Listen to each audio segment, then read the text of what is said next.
ఇండియాలోనే #1 varicose veins hospital Avis vascular centre.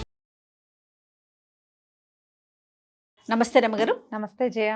రమ్మగారు, మనం వినాయక చవితికి పెద్ద ఆయనకి ఏమేమి నైవేద్యాలు పెడతాము, ఏవి ఆయనకి ఇష్టం? రకరకాల పళ్ళు.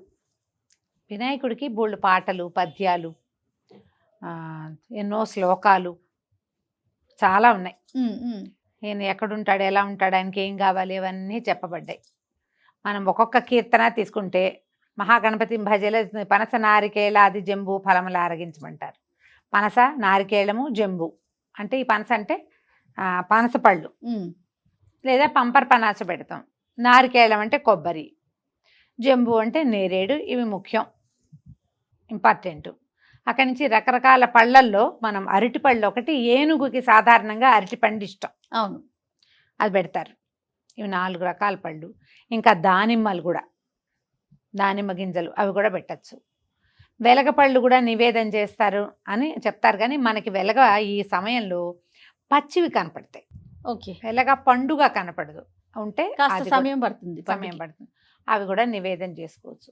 వినాయకుడికి చెప్పే ప్రఖ్యాతమైన శ్లోకాల్లో అటుకులు కొబ్బరి పలుకులు చిటిబెల్లము నానుబ్రాలు చెరుకుర సంబున్ నిటలక్షు నగ్రస్తుతునకు పటుతరముగా విందు చేసి ప్రార్థింతు మదిన్. ఇది చిన్నప్పుడు చదువుకునేవాళ్ళం. అటుకులు కొబ్బరి పలుకులు, బహుశా పద్యం కోసం పలుకులను రాశారేమో అనుకుంటా. కొబ్బరి ముక్కలు అన్నమాట. అటుకులు మామూలు మనం అటుకులు పెడతామా, అటుకులు కొబ్బరి పలుకులు, చిటిబెల్లం, బెల్లం చిన్న చిన్న ముక్కలు చేసి. అది నానుబాలంటే బియ్యాన్ని నానబెడతారు చేయ. బియ్యం నానబెట్టి వాడేసేసి ఆ నానిన బియ్యము నివేదన చేస్తారు. ఇవి పెట్టుకుంటారు.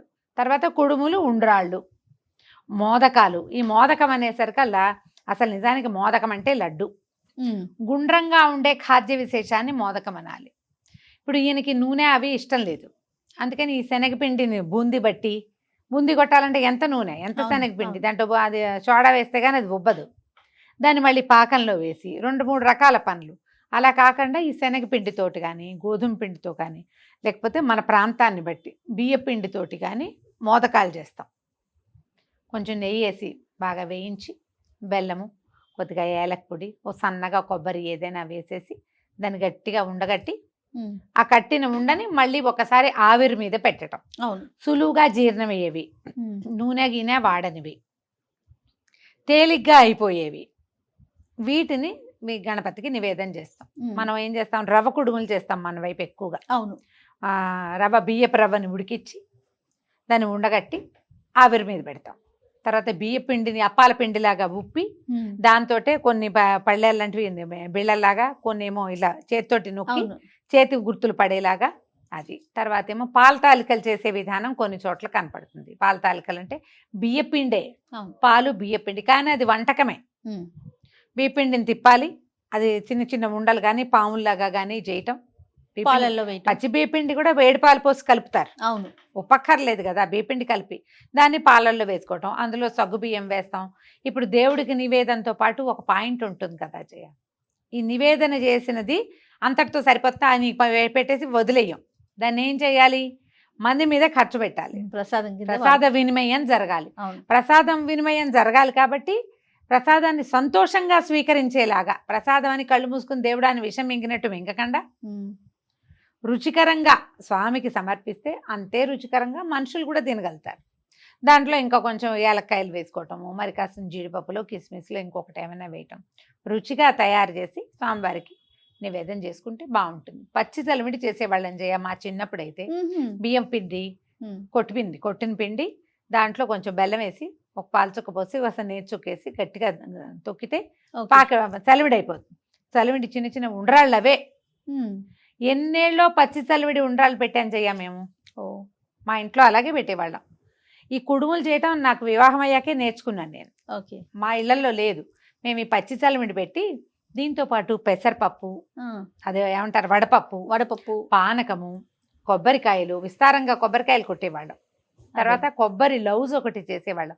బెల్లము కొబ్బరి కలిపి అది నివేదన చేసేవాళ్ళం. ఇప్పుడు కూడా మనం అది చేసుకోవచ్చు. అది చేయటం జిల్లేడికాయలు చేస్తాం కదా, పాలకాయలు, జిల్లేడికాయలు, పప్పులో ఉండ్రాళ్ళు, పాకంలో ఉండ్రాళ్ళు, పాలల్లో ఉండ్రాళ్ళు, ఏవైనా ఉండ్రాళ్ళు కామన్. అవును అవును. ఎందులో కుదిరితే అందులో. ఉండ్రాళ్ళు అంటే బేసిక్ అందులో ఏమిటి ఉంటుంది, బియ్యం బియ్యం పిండే కదా. కదా. ఆయనకి ఈ బియ్యం బేస్డ్గా ఉండే పదార్థాలు ఇష్టం. అసలు భోజన ప్రియుడా రమ్మగారు గణనాథుడు? అంటే మరి ఈయన గజముఖుడు కదా. ఆ, గజముఖుడు. గజం అంటే మరి ఆహార ప్రియత్వమే ఉంది గజానికి. కొంచెం ఎక్కువ తీసుకుంటుంది. పెద్ద శరీరం కదా, తల అదే ఉంది ఇప్పుడు. అంటే మెదడు దాందే కదా. అవునులేండి. ఆహార ప్రియత్వం ఆటోమేటిక్గా వస్తుంది, ఎక్కువ కావాలి. అవును.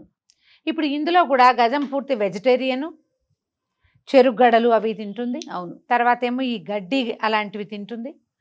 దాంతోపాటు మనం మామూలుగా మానవులు పెట్టేటట్టయితే దానికి చెరుగడ బేస్ నుంచి వచ్చిన బెల్లం పెడతారు బాగా. అరటిపళ్ళు విస్తారంగా పెడతాం, కొబ్బరికాయలు తీసుకుంటుంది, తర్వాత వెలగపళ్ళు తీసుకుంటుంది. ఏనుగుకి ఏవి ఇష్టమో అవన్నీ కూడా పెడతాం. గణపతికి ఇష్టం. దీంతో పాటుగా సాధారణంగా నివేదనగా పనికొచ్చేది ఉడికిన ఏ పదార్థాన్నైనా మనం పెట్టచ్చు. ఈ ఉడికిన పదార్థాల్లో అవన్నీ కూడా సాత్వికమైనవి, సులువుగా అరిగేవి. ఇవి దృష్టిలో పెట్టుకుని ఒకవేళ వండలేమో చేయలేం, బజార్లలో నుంచి తేకండి, అటుకులు పెట్టండి, ఒక కొబ్బరికాయ కొట్టండి, ఒక డజన్ అరటిపళ్ళు పెట్టండి. ఇంకేమైనా పళ్ళు ఈ కాలంలో లభించేవి అన్ని పళ్ళు నివేదన చేసుకోవచ్చు.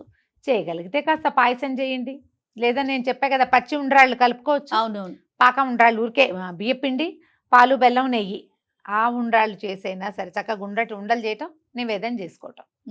ఇంత మటుకు చేసినా చాలు.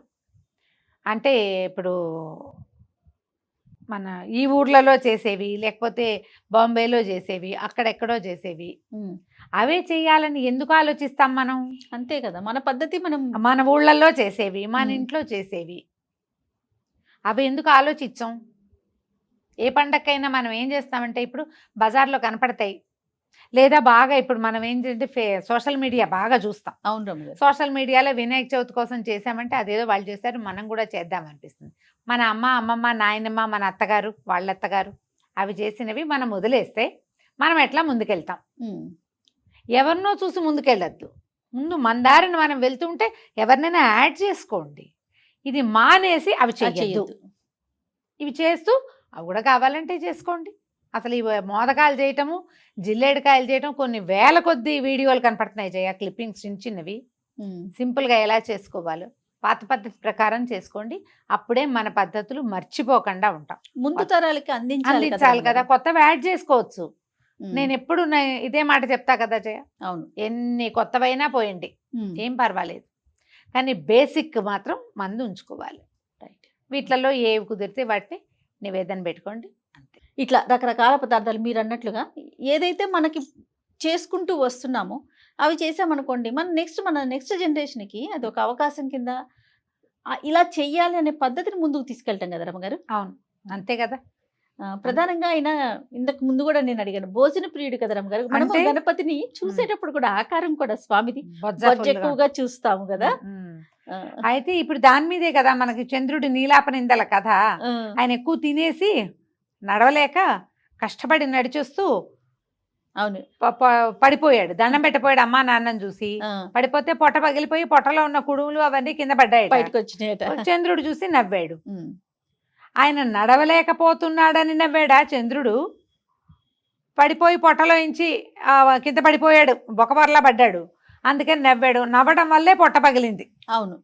పార్వతీదేవి కోపం వచ్చి శపించింది, ఎవరైతే ఈ చంద్రుడిని చూస్తారో నేను పాపిష్టివాడివి, నువ్వు చూడడం వల్లే నా కొడుకు ఇట్లా అయిపోయాడు, కాబట్టి నిన్నెవరు చూసినా సరే వాళ్ళు నీలాపనిందల పాలవుతారని చెప్పించింది. అవును. ఇప్పుడు అతి భోజనం ఎప్పుడు మంచిది కాదు కదా, అది ఎవరికైనా అనారోగ్య హేతువు. మోతాదుగా తినాలి. అందుకని వినాయక చవితి నాడు మనం బోల్డ్ అని నివేదనలు పెడతామని మన ఏం చేశారు, సులువుగా అరిగే పదార్థాలు పెట్టించారు. కరెక్ట్. ఇందులో బాగా పాయసాలు నేతలు పోయండి, నెయ్యి ఎక్కువ పోసేసేయండి, బాగా వేయించండి, ఇన్ని రకాల లడ్డూలు చేయండి, అవన్నీ ఏం చెప్పాల.